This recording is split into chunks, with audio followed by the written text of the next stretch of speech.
Here's the reason. We're leaving the whole of April. If you are aiming to pass that level and get to the case studies, in other words, there's no way you could start a semester and finish and then join the February case study, because the February case study comes out in January. Are we there?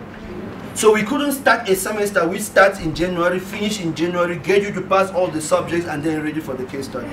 So our first timetable is targeted for the May case study.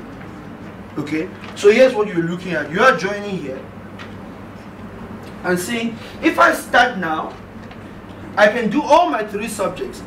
Now, before people used to do only 2 subjects, say it's not hard, it's difficult to try and do 3. But the difference now, you can do all the 3, because the actual writing of the exam, you can then decide when you want to write. I mean, you can enroll, attend all the 3 classes. Then you say, I'm going to take this month, write 1, take the next month, write 1, the rest. So let's say you adopted that strategy. You take E3, P3, E1, F1, P1. You follow your classes. At the end of March, early April, you're done. You can set up your whole of April to write the 3 exams. You can take the first week, you write the first one, second one, if you are aiming to get into the May case study.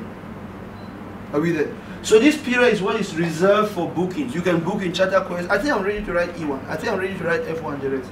This is almost what we have provided for that. Now, why do you need to do in April? If you look at the May case study, the May case study is going to be written for operational level, for instance, in the week of 12th to 16th of May. Can you see that? So which means you need to have passed all your 3 OTs by somewhere around early April. Because the course itself, we have a course that will prepare you to go write that case study. That course itself, for you to write that case study in May, that course itself starts somewhere around 10th of April.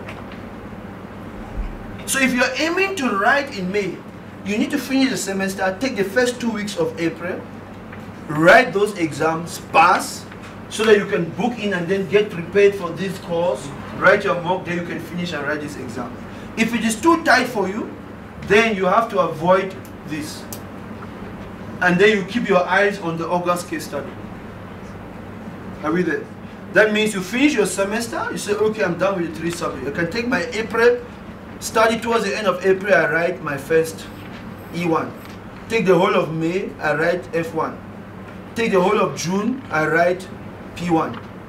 I finish all my 3 OTs.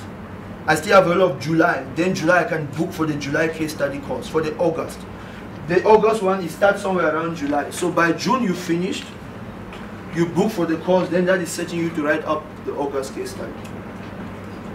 And because we know that it's very hard to pass everything first time, you need that space. So if you write this week, you fail, you get your report, you see where your weaknesses are, you go back and practice again, and the rest. So this is, for those who've done project management, this is almost on the critical path.